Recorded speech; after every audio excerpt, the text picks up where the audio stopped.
If you do, just please mention it in the chat and we will not record.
All right, can everyone see my screen?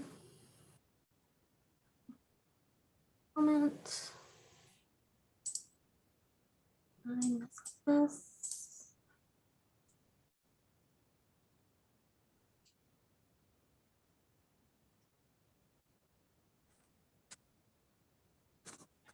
Well, hi everyone. Thank you for joining us today for our event, Hips and Student Engagement, Undergraduate Research. My name is Kaitlyn Minnicks, and I'm the coordinator for our Office of Undergraduate Research here on campus. I'm also joined today with Dr. Gordon Rakita, AVP of Faculty Excellence. So I'm going to quickly introduce our panelists and then jump into a short overview of the OUR services and the connection to high impact practices. So, and then I'm going to turn it over to our panelists, and towards the end, we'll have time for a Q&A. So however, if anyone has any questions, please feel free to raise your hand, put it in the chat, and Dr. Rakita and I will do our best to manage those questions as they come in.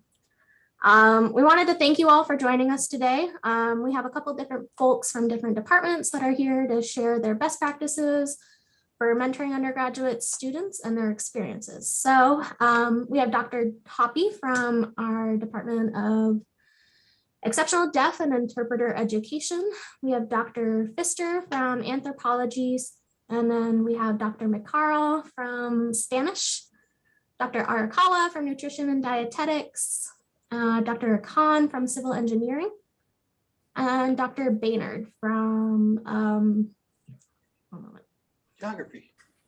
And then we have Dr. Baynard and Dr. Pekarek from Physics. All right. So one moment. Let me shift gears really quickly.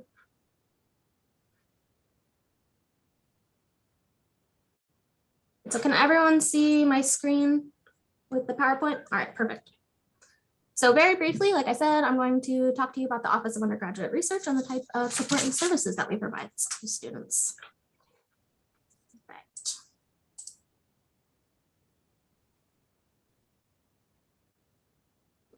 isn't working. Right, so the overall function of the Office of Undergraduate Research is to provide support and services to UNF undergraduates who are interested in getting involved in research.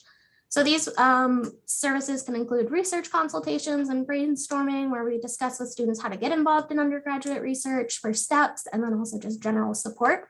We also offer grants and funding opportunities. So we have 3 different grant types that we offer. We have research grants, creative and special projects grants, and then conference and travel grants. We also have publishing opportunities that are available for students here. We have Pandion, the Osprey Journal of Research and Ideas, which is an online and print interdisciplinary journal that showcases outstanding student scholarship here at UNF. And we also have a couple faculty members here with us today that have had students published in Pandion, which is pretty cool. All right, we also have conference and presenting opportunities. The main one is SOARS, which is the Showcase of Osprey Advancements in Research and Ideas, of Research and Scholarship. So this happens every year in April. This year it'll be April 27th, which is a Wednesday. And we're going to be putting on SOARS as a hybrid. So it'll be a hybrid event. Stay tuned for details. You can find more information on our website. We also have the Florida Undergraduate Research Conference, FERC. This year, this will be hosted by UCF on its main campus in February. So if you have any students that are interested in presenting their research or creative projects, let them know that the abstract portal is currently open for FERC, and you can find more information about that on our website. We also have posters at the Capitol, which will be this year in downtown Tallahassee in January. So as an institutional member of FURA, which is the Florida Undergraduate Research Advisory Board, so we have 4 students that we can bring, and right now we are currently accepting nominations for students to be selected for posters at the Capitol, and the nominations will end on November 1st. We also have poster printing, so if you have any students or if you even as faculty members need to print out posters, we have poster printing services available at our office. It's about $26 rounded up. There's some templates available on our website. Other opportunities include the Florida Statewide Symposium. This happened literally last week. It's an opportunity for university faculty, staff, and administrators to get together and discuss best practices in undergraduate research. There's also the Council on Undergraduate Research and Undergraduate Research Advisory Council that's available. All right, so undergraduate research as a high impact practice. So undergraduate research has been shown to increase student performance, success, and retention. It also allows the opportunity for students to have a one-on-one quality relationship with a committed faculty member, which has proven to be invaluable. Students also have the opportunity to refine their problem-solving skills, communication skills when they're presenting and talking about their research. They can also refine their research skills and their critical thinking skills.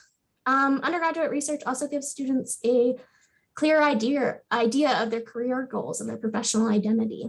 It also increases their self-confidence and their self-efficacy. They feel like they're actually part of academia, and that really helps. And then it also predicts graduate school success and performance. So in summary, undergraduate research benefits all students who participate in it. And so, as I mentioned earlier, we also have a variety of faculty members who are here with us today to reflect on and share their experiences and best practices for mentoring undergraduate researchers. So without further ado, let's jump in. All right. So first question, Dr. Pekarek, how do you encourage peer-to-peer learning within your lab and your research team? All right, so normally my group tends to be pretty small, myself and 2 or 3 undergraduate students. So we do an awful lot together. So for students coming in that don't really have a whole lot of skills developed yet, we can either have senior students introduce them to some of the skills, some of the analysis and equipment that we use. That way they can show off what they've learned already. So as we transfer from one student to the next generation of students every few years, that actually can be really useful for both the senior and the junior students. Every now and then we get, everybody leaves at the same time. So then I'm kind of starting off from scratch again. But really we do an awful lot together. We have, common spaces for desks and computers and lab space. So really there's an awful lot of interaction with my research group. Awesome. What about you, Dr. Arikawa? How do you encourage peer-to-peer learning and mentoring within your research group? Hi, so I think that that's actually really important. So usually I have a group pretty much like Dr. Pekarek. I have maybe right now I have 4 students working with me on the same project because it's a large project. So, you know, from the beginning, we kind of talk about their time, how much time do they want to devote, and the ones who really want to devote more time, and you can tell that they're more motivated and really they want to get the full experience. So those are the ones usually that I work more closely together because of the timing. And then we kind of encourage them to be the coordinators, you know, so it's like different tiers. So then the new people who come in, they will train with them, they'll follow them around.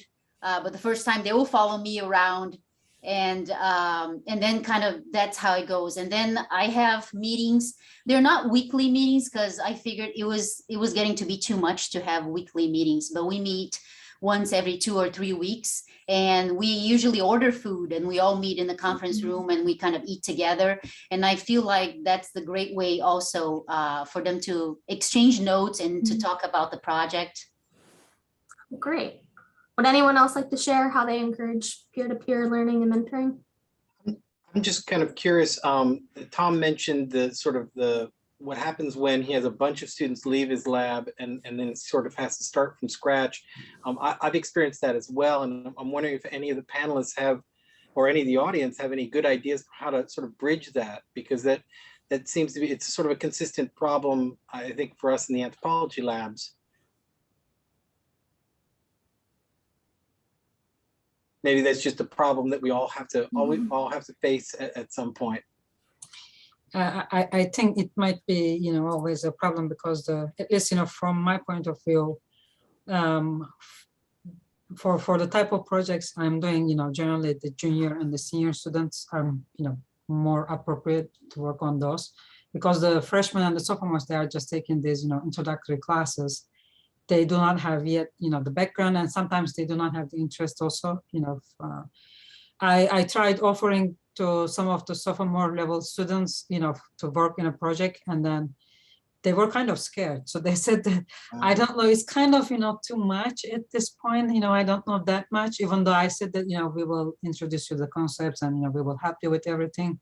So with that, then yes, there is like a high rate of, you know, the students graduating and going. And then I guess I really honestly don't know a good way of, you know, as long as we can, you know, we can encourage the sophomores to work,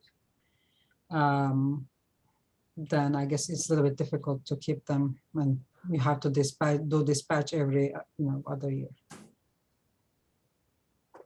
Now, one of the things that I've done is for some of the simpler tasks, some of the introduction to our data analysis, some things that we do routinely, or various activities that we do for making measurements or running the equipment.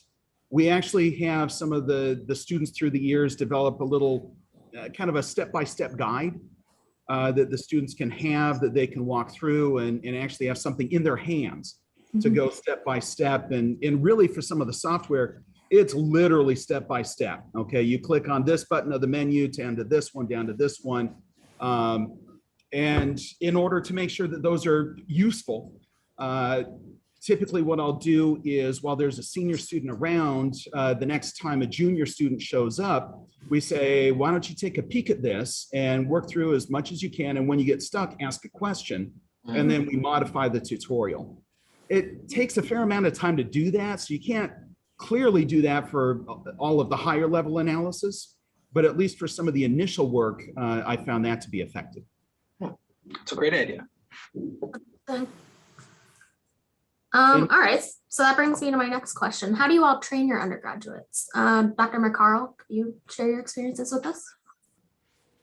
Sure. So I do digital textual editing with students in both Spanish and English. And in the last couple of years, I've managed to actually teach a course on that topic in English in the summers. And so I've been training students who I end up working with individually or in small groups later in the context of that course. But prior to being able to do that, I have just kind of grabbed students out of courses that I thought, students who I thought would be good at this kind of work. And unlike probably a lot of the work that other people on this panel do, there isn't a huge sort of barrier to getting started with this. I can kind of train students on the basics in half an hour and point them to the resources they need to sort of get started working.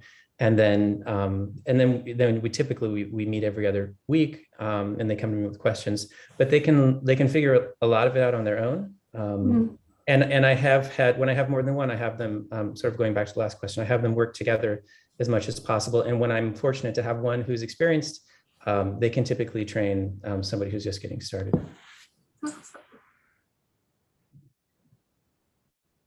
What about you, Dr. Hoppey? How do you train your students?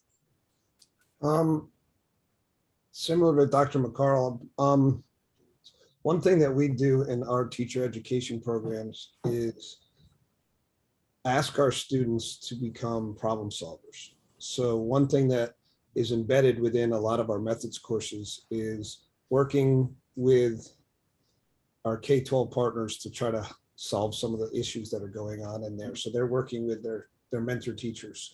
So being that I am part of a special education program as well as an elementary education program, in special ed, most students with who have special needs aren't performing up to grade level or have behavior issues. So our students come in and work with their mentor teachers on interventions and curriculum and things like that to try to see what would work with them. And they use research-based practices. So we work through that in a course up front to teach them the inquiry process. And then they start to apply that across multiple semesters. So pretty much everybody in our program comes out with this notion of problem solving and developing their own action research type or inquiry into their own teaching practice and what was going to solve them. So we have reflective pieces in there. We have critical friends groups similar to the first question that are natural. Oh, the students are studying things in middle and high schools or elementary schools,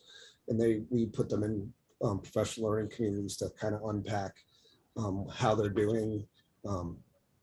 We do get pretty explicit about what type of data they collect, because they'll have to come up with some protocols on how to gather that data, and we walk them through how to do that. So. Dr. Baynard, I know that you work with GIS. Can you reflect on your experiences for training your students for working with GIS? I'm sorry, we can't hear you. Thanks for reminding me. Can you hear me now? Yes. Okay, let me expand it to where we're going now to calling it GeoSTEM. Oh. A lot because what's been happening over in the College of Ed. So while I haven't been working with David, I have been working with Terry Kavanaugh and Nick Eastham. And so we've been teaching a class in the STEP lab called Aerial Surveillance. I'll get to that maybe a little later. But the GIS program, Geospatial program, gosh, now I forgot the train of thought. What was the question again? Sorry. How do you train your students to work with GIS? That's moving along, and it goes back to this ed technology that I've been introduced by the professor. So the traditional approach was we would work with lab assignments, having a problem that they want to solve, and we using data and methods to get there. Over the summer, talking with other geospatial professors around the country, we were realizing that if you're following the assignment step by step, like Dr. Pekarek was pointing out, yes, you can use the software and you can arrive at the answer. But then if you ask students what have they learned, they say, I learned to follow instructions. So now we're cutting out, fourth or more, 50% of the instructions and giving them general steps of what we're supposed to do. We give them the end solution, the end problem, or what we're supposed to reach at the end. And by giving them fewer prompts, then they have to figure it out on their own. And what we're finding, especially in the aerial surveillance class, is they will do it. It can be a little frustrating at first, and they try again and iterations. But when they finally get it, boy, their sense of accomplishment just shoots way up. And they feel good about themselves. They feel like they're making progress, and it's very satisfactory. So the short answer is moving away from a step-by-step guide to a more, this is where we're trying to get, here's some resources. By the way, get curious, and some do, they'll get on YouTube and watch videos. We don't have to provide every single piece of evidence and step for them. And those who are making the effort are jumping ahead, while the other students who may not see that and go, oh, I can do that too. And so they learn from each other, they use these prompts, and we're getting ahead a lot better. Does that answer your question? Yes, it does. Thank you. Now in the GIS though, it's a little different if it's an online class, because we don't have that face-to-face interaction like we do in the aero surveillance classes.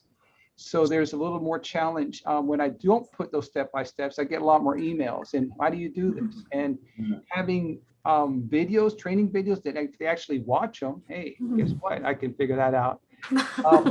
We also put a discussion board, and in there, what's nice is students can not only post questions, but they can post their own tips and tricks. Say, hey, when you get to number 13, if you do this and this, it'll save you these steps. Or anybody have an issue with number 26? And when they respond to each other, students like that because they see that other students are doing it. It's not just waiting for the professor to provide that. The others are engaged in the actual learning and the problem solving. So that is also proved effective. Great.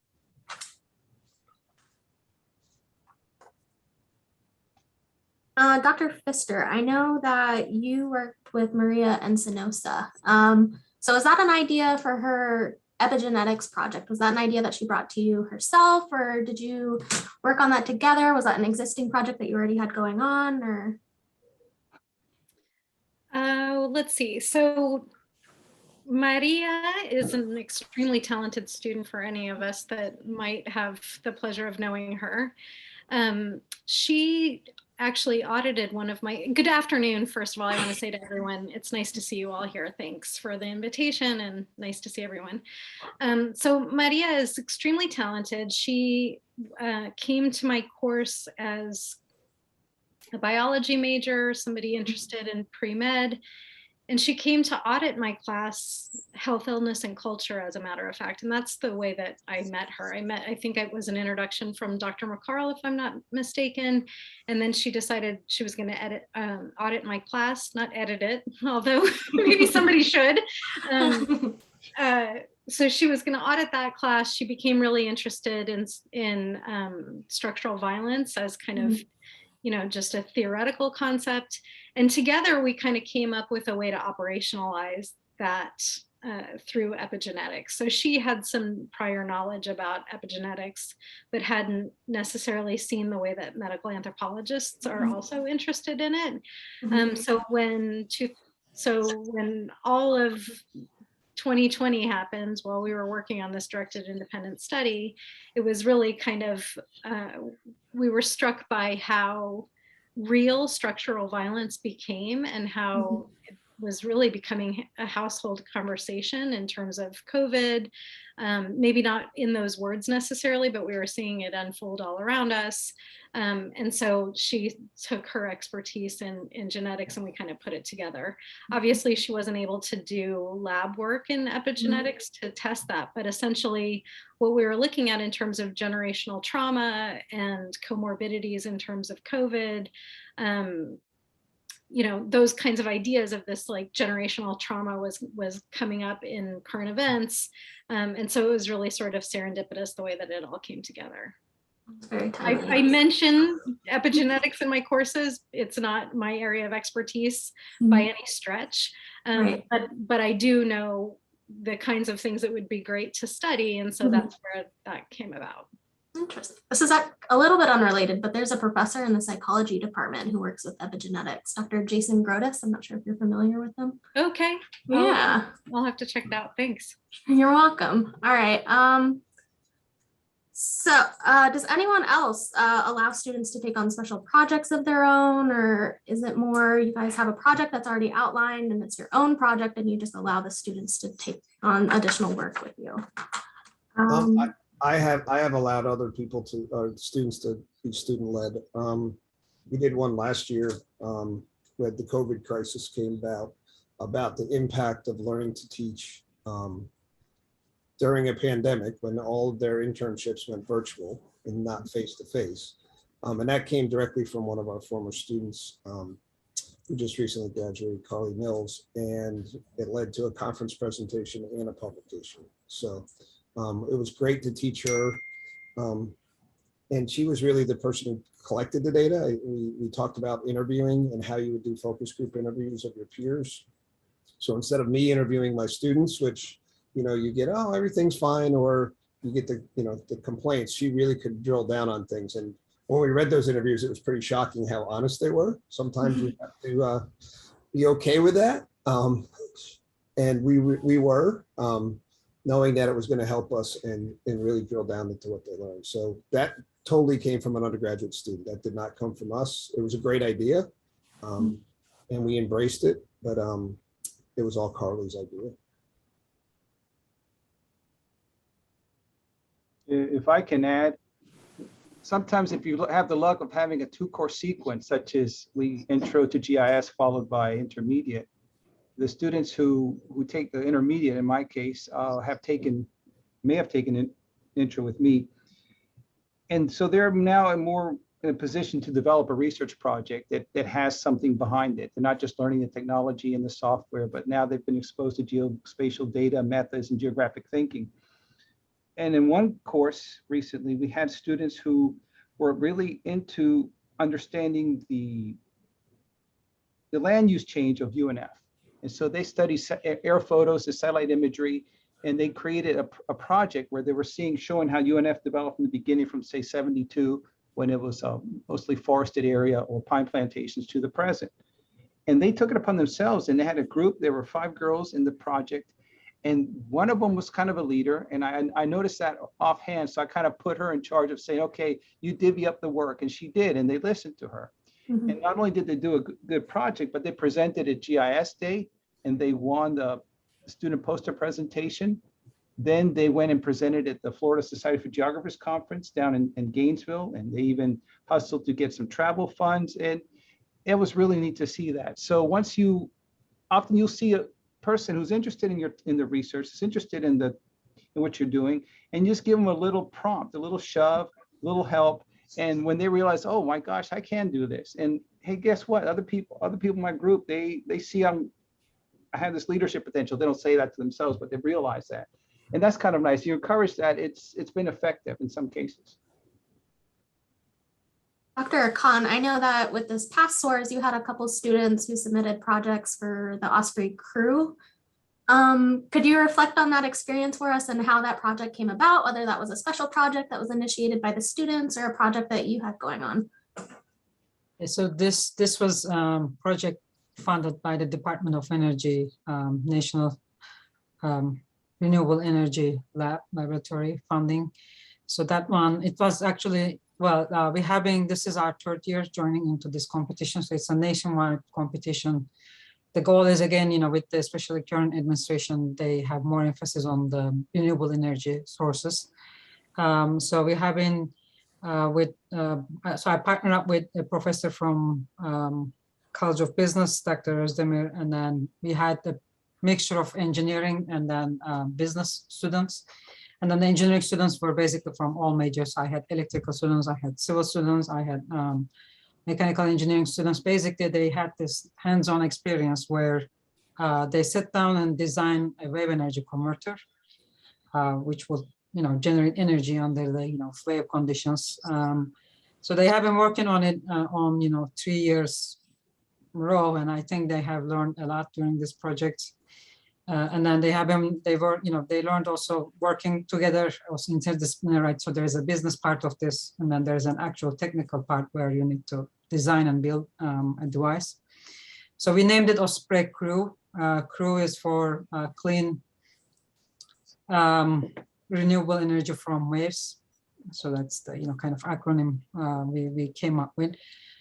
This is so the past 2 years were obviously, it was due to COVID. It was, the competition was online. Everything was submitted online. They gave a presentation.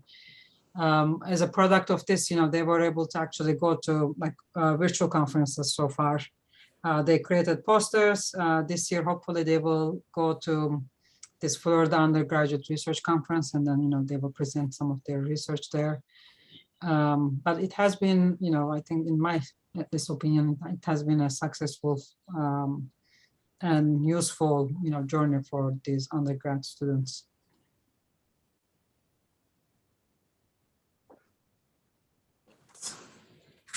Does anyone have anything else to add? They would like to share? We move on to the next question.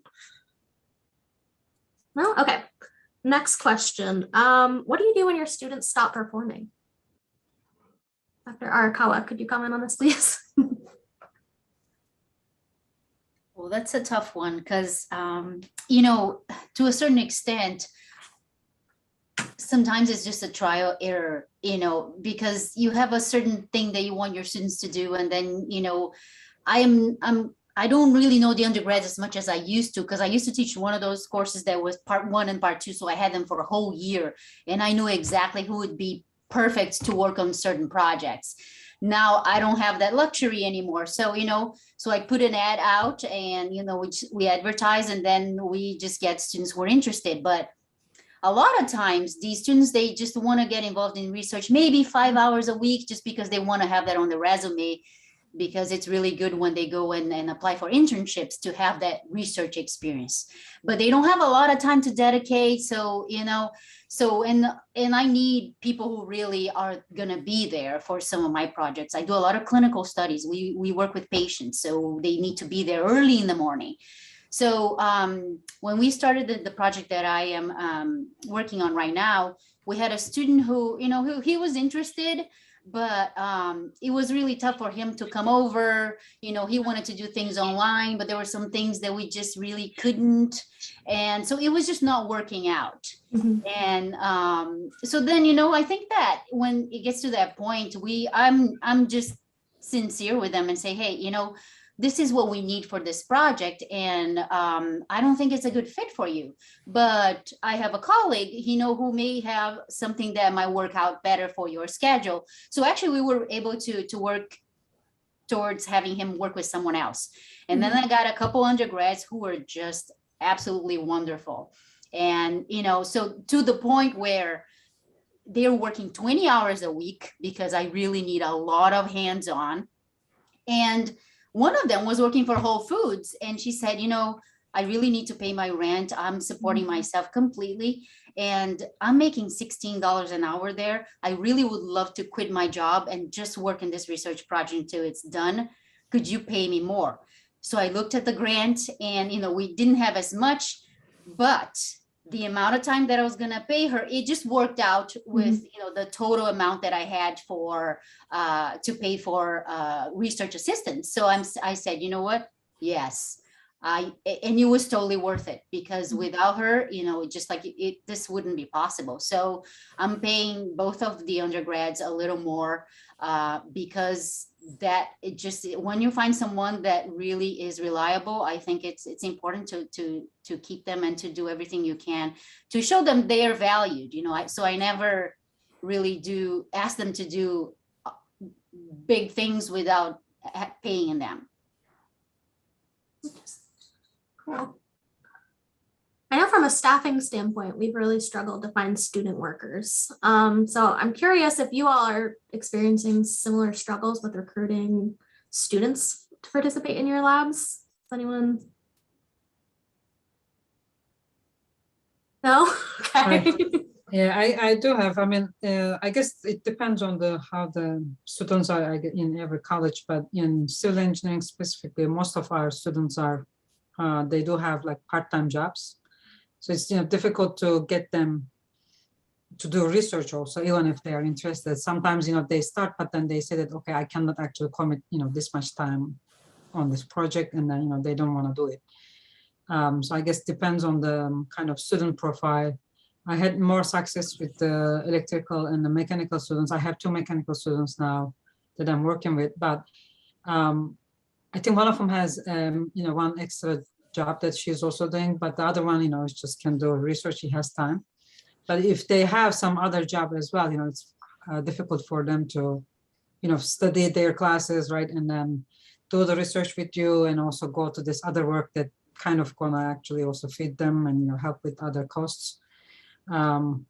Yeah, so whenever I find also good student, I try to pay them a little bit more so that keep them. So it's difficult to find basically, well, good students. I'm wondering if some of the panelists could speak to some of our colleagues who might be concerned about the quality of research that undergraduates can undertake. I know that that might be causing some of our colleagues to hesitate to bring students into their research. I think it's kind of a chance, as Andrea was saying. You just have to, based on because what you have as like a statistics is, if the students has taken classes with you, then you know of them. And then even though it doesn't mean that maybe, he or she might be performing well in your class, but it doesn't actually make them a good, researcher. I had students like that too. Because generally, the students work in as give me the directions. Unless you provide them directions, they don't do anything. I had students like that too. But with some of them, again, I guess it comes naturally. You cannot.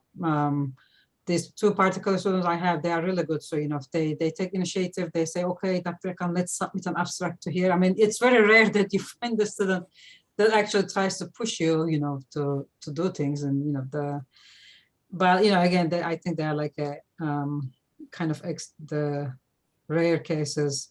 Most of the time, you have to give a little bit push, which is okay. But when they do research, they at least from my experience, my students have been doing good research, and putting enough time on it. But again, it all comes into kind of chance, though. I mean, I had bad students as well in terms of research. Yeah, I'll go ahead and jump in here as well. I guess I was, I don't know, guilty of underestimating what undergraduate students could do myself. Certainly in my early days, because coming out of grad school and all, where I was the one doing it all. To being the professor, I was just used to doing a lot of it myself. So giving up that, some of the tasks to the undergraduates, I was initially pretty hesitant on. But I did go to a leadership conference at Research Corporation some years back, and I was talking with actually a provost and a dean that were both physics people and at their universities around the country. And they were talking about how they were engaging their physics research students in writing papers and all sorts of things that I'd never done before. And so I basically kind of pointed the finger at myself and I said, hey, let's give it a shot. These other people are saying that their students are able to do way more than I was thinking my students were capable of. So I said, hey, let's go ahead and do it. And really what I find is that some students are incredibly skilled. And there can be a little hesitancy because they're, have never clearly done it before. But with a lot of conversation and time and, giving them higher level conversations and discussions of what's going on, and then just setting them loose, they can do some fantastic things. I actually had one student that I showed up one day and she had written an abstract for a conference, having said that I'm going to do it. And she's like, hey, I got tired of waiting. So I just did it. She dug out some old abstracts that I'd written for conferences. They were sitting on the shelf right by her desk, and she did a great job. We modified it a bit, but we ended up then submitting that. So really sometimes having us just get out of the students' way sometimes is the trick, or at least I think I was guilty of that myself early on. I agree. And if I may just add, he just mentioned the writing an abstract. In our research class, I remember I had this little exercise and I asked them to write an abstract. And what I did was to take one of my papers. I omitted the abstract and then just asked them to try to write an abstract based on that. So they didn't have information about which journal it was. I'm sure someone could have found it and just seen the abstract, and then I was surprised on how not good most of them were. and then, you know, I was just like complaining about it. And then I just suddenly realized, hey, I guess I am the one who's supposed to be teaching them how to do this in this class. Because, you know, sometimes I think you assume that they know how to do certain things that, I mean, an abstract is just like so easy. And, you know, and then I just really just dawned on me. I'm like, okay, I guess they had never been asked in any other classes. I was looking at their course sequence, and it's just like, you know, you can't just assume that students know how to write a scientific abstract, because it is very different. So it was then that I just realized, like, I think that we need to back up a little bit and really teach them what they need to know. And I think, you know, it's just going back to scientific writing. I think that's a challenge that most of my students have, how to write concisely and objectively, right? Sometimes they still write in a very colloquial manner and not really objective at all, you know, just like not giving you the important, just like what's the snapshot of this. They just try to flourish it a lot. So the research class, I guess my point is that I think the research class is where you really start to give them the tools and start to show them that it's actually fun to be able to ask a question and to just take the steps to answer it. I try to do that by just giving examples of my research and how do I get to ask a question and how we get to test them. And it's some of them really get into it. So, but I agree with Thomas that I think it's on us, you know, to really get them involved and get them excited about it. I would just add that at least with respect to the work I do, there are three things I think that that are kind of overlooked if the question that you're asking is just, will students do good enough work? And the first one is that I think working with students has given me a different perspective on the work that I do. I think there's a lot of assumptions that I can bring to the work that I do that get destroyed as soon as students start asking questions that I realize are actually kind of hard to answer, and that I've just been sort of working from default positions all along. And the second one is that I think students can give you the opportunity to work on things that you otherwise wouldn't. For example, in my editing course last summer, I had a student who they do an individual project, and she came to me with sort of a set of criteria for what she wanted to do. And I was very surprised at this, and I sort of helped her to develop an idea, which is something I never could have come up with on my own. And she did a really good job on it, and we ended up presenting on it at a conference. And our presentation was just basically me interviewing her about her work, because I played a support role in it, and I would never have been involved in a project like that if that hadn't happened. And the third thing is, I think maybe this is particular to the humanities, I'm not sure, but working with students in an applied way sort of gives you an opportunity to think about the pedagogy of what you do in ways that you might not otherwise. And I've actually I've published a few things recently that deal with the pedagogy of doing digital humanities work with students, which was not something I anticipated doing, but through the process of working with students, I've realized there are things to be thought about and discussed.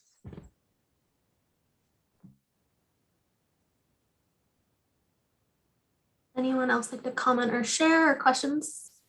Yeah, just like Dr. McCarl said, in the process of working with students in these aerial surveillance classes where they're building and testing their own sensors and platforms, they're building their own cameras and programming them and going outside and trying to gather aerial imagery.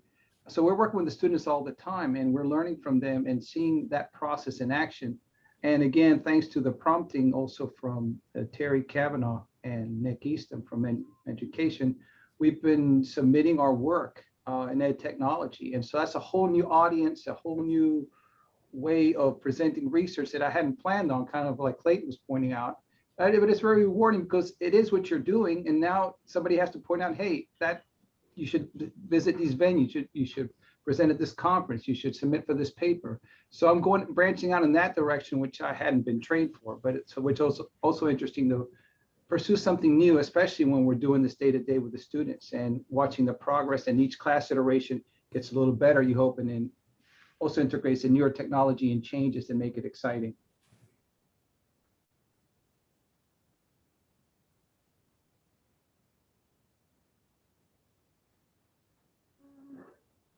Kaitlyn, do you want to ask another question from your list? Yes, one moment.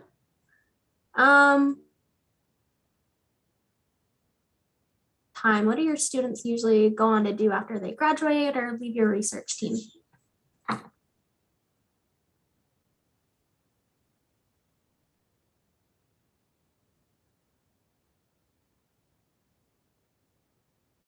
Dr. Pekarek? Sure. They go all over the place. My first student got a PhD in plasma physics at UC Davis. I had one student that is a U-2 spy plane pilot, seeing the Earth from way above, flying over interesting destinations. I have a number of students that became high school teachers, including some of the premier slots here in town. Wow, just all over the place. One in banking, down in the I-4 corridor in Florida. I mean, it's just really a wide range of places physics majors go into. They're pretty much all over the place. Do y'all find that a lot of your students do go on to either graduate school or careers within the field, or do you find that they go to a diverse set, like Tom was talking about? I find that my students have a tendency to, it's a full range, like he was describing. I'll say that in nutrition and dietetics, you know, they're there because they want to be dietitians for the most part, right? So the path is kind of set. And, you know, once they're done with the 4 years of undergraduate, then they have to apply for internships and do another 9 months of internships before they can sit for the exam to become registered dietitians. But I'll say that a couple of the students who worked with me were really good undergraduate research assistants, actually went on to get the best internships that there are out there at the VA in Tampa. So, you know, that's a very competitive one, because that's one of the only internships that actually pays the students. All of the other ones, the students have to pay about $10,000, you know, for the whole internship. So it's a lot of money. And I have a couple who were my research coordinators who actually really liked the job. One is working for Mayo Clinic. She's a research coordinator at Mayo Clinic, and she's been rising there through the ranks, and, you know, she really liked that job.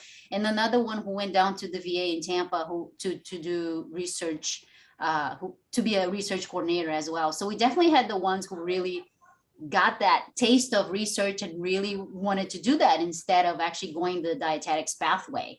But most of them, they will go through the internships and then become registered dietitians in our case.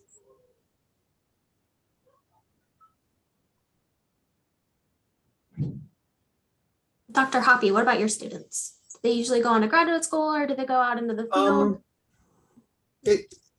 Similar to what Gordon said, I think there's a variety. Some people come out and they've done all this practical teaching and they realize they don't want to be a teacher. We have students who go into disability services, the other side of things, working for agencies, for example.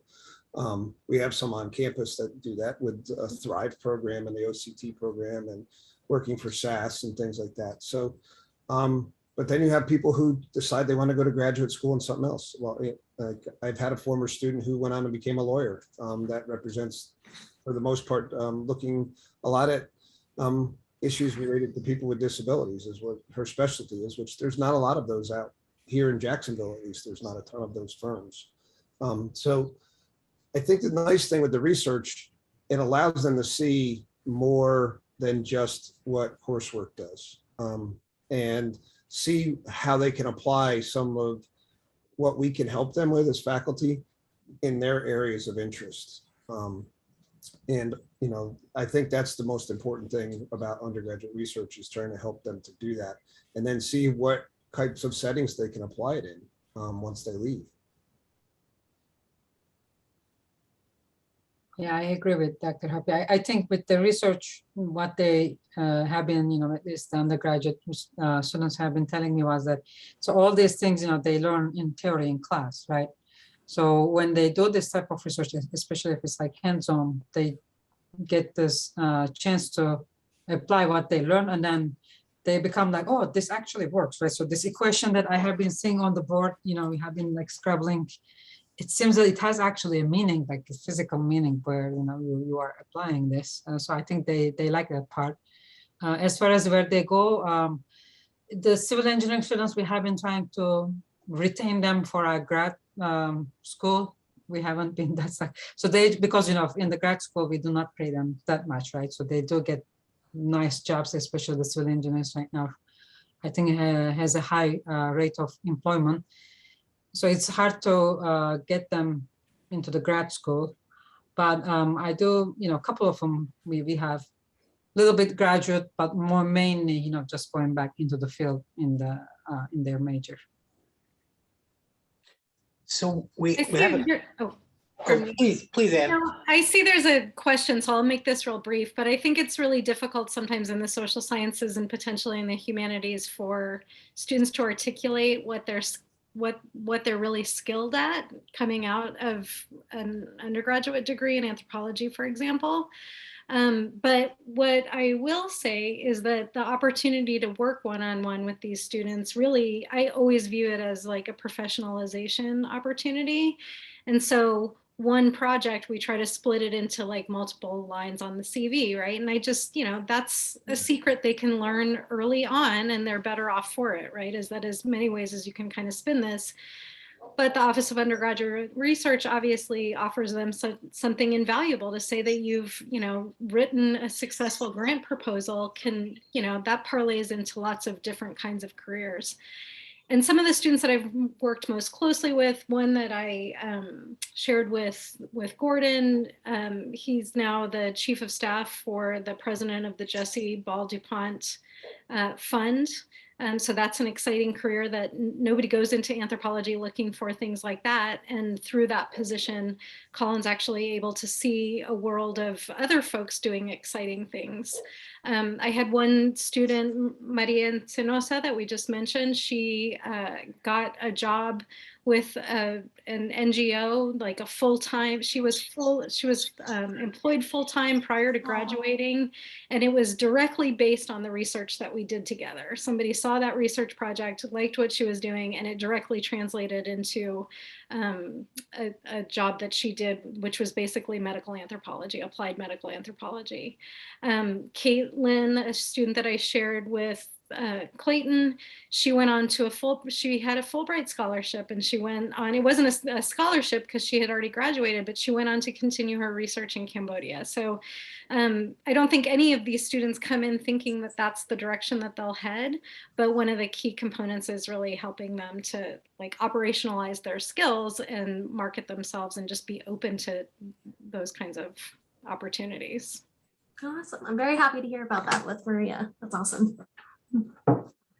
So Casey did ask in the chat, what are the administrative steps to take to get students started with actively working on research? And Andrea answered in her case, students have to do training in human subjects research before they can start working with her, and they need to receive IRB approval also. So if you're paying them, they need to be added to payroll, and the administrative staff in your department can probably help you with that. You know, in some cases, the administrative burdens or hurdles are pretty low. If a student wants to work with me in a lab, in my lab with my GPR gear, it's just a matter of me training them up on the gear. But I have had students who are working on human subjects research, and that involves both them getting the city training certification and also the supervisor. So I've had to maintain that city training so that I can supervise those students. I will say that whenever Colin was one of those students who did some human subjects research, and he and I went to our IRB office and we met with Nicole Sayers, who's unfortunately left the university, but I've always found the IRB, the ORSP staff really wonderfully helpful, particularly when they know you're working with a student, undergraduate or graduate, to help work with you and the student to make sure that you get through those hurdles. Other people, how to navigate sort of the hurdles of working with students. One thing we do, because we talk about it a lot in our courses, and I think other people have said that, is just come have a conversation with us. Sorry, somebody just walked in and the dog's barking. And then what are the projects that you're working on? Who has areas of interest in that area? You know, if you have an interest, who they could talk to. So, you know, putting those feelers out in your courses, you know, as you're talking about your own research or something that might be coming up is really important. We just met with a group of students who are going to go to a conference with us, hopefully in the spring, to talk about their inquiry projects, because it's a conference that focuses on school university partnerships in K-12. So how do they work, and how do we work with K-12? How does K-12 work with us? And then how do often the people who cross those borders are not only faculty, but our undergraduate students. So we had a meeting about that. Debbie Reed and I had a meeting with whoever was interested in learning more about the conference a week and a half, 2 weeks ago.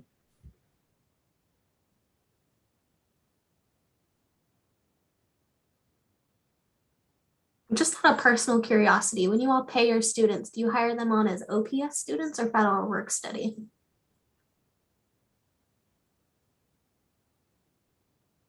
I mean, I generally hire them through a grant.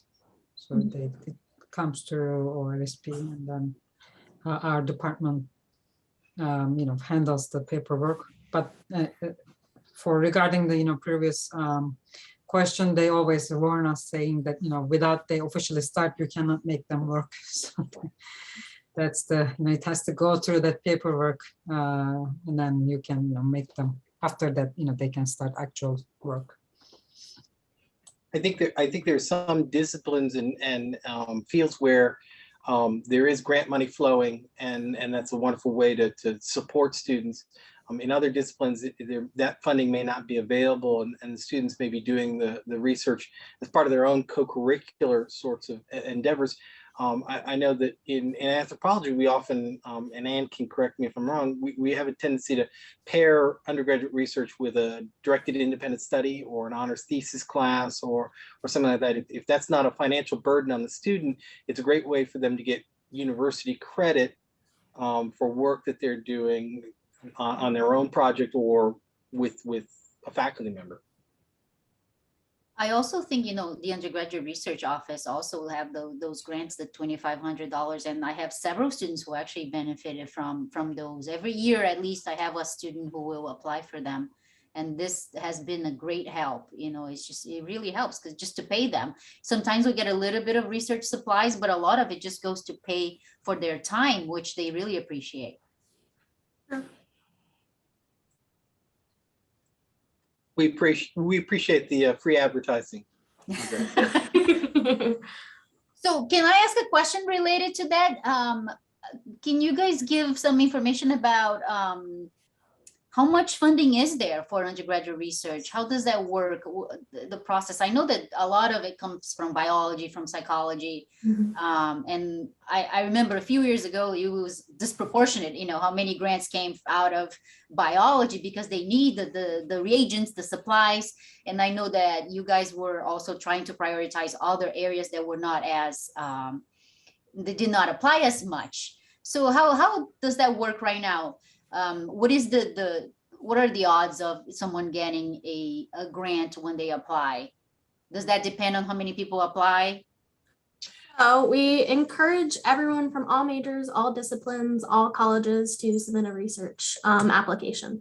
So, and as Dr. Arikawa mentioned, we've made a conscious effort in the past few years to really include the arts and the humanities as undergraduate research, because there's this misconception that undergraduate research is just STEM geared, but that's not the case.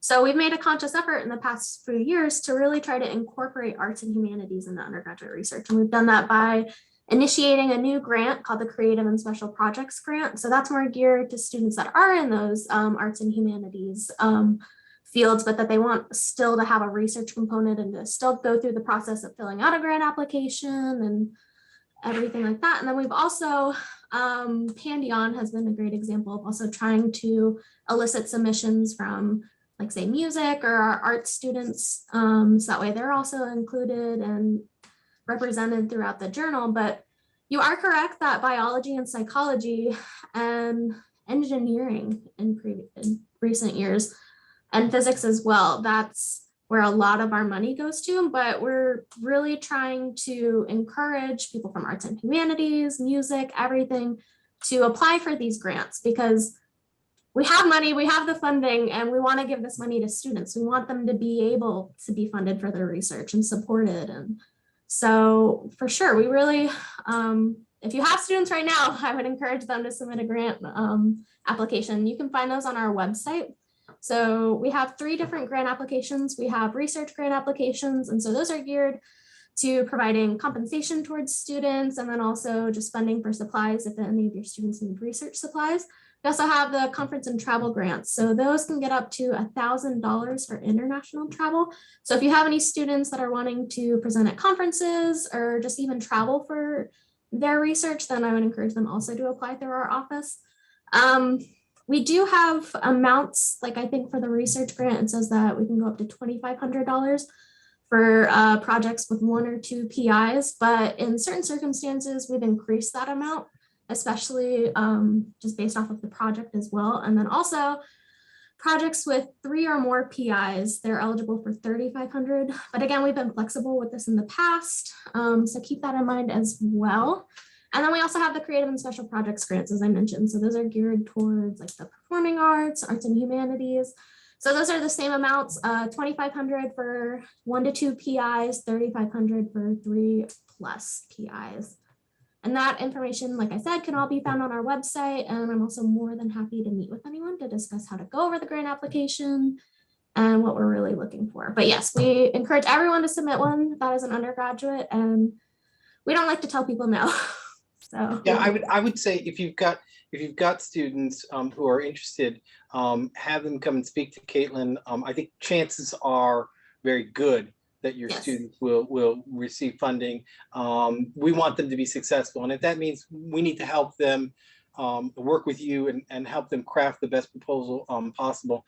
And Kaitlyn and I have also had conversations about we kind of know where those departments are that utilize our resources heavily, and we definitely want to target some of the other university or other areas of the university where they may not be sort of naturally or automatically thinking about applying for undergraduate research funds. So we do want to expand the range of units that are utilizing our resources, both financial and human resources. So. And a shameless plug, we're also hiring right now. So if you know of any students that are federal work study eligible and need a job, send them our way. Yeah, please. Nobody seems to be able to hire federal work study. And so if you've got students who are federal work study eligible, let us know. Got 3 positions right now. So we're looking to fill those. All right. Does anyone else have any questions before we wrap this up? Any comments? Whether through the chat or in person or virtually.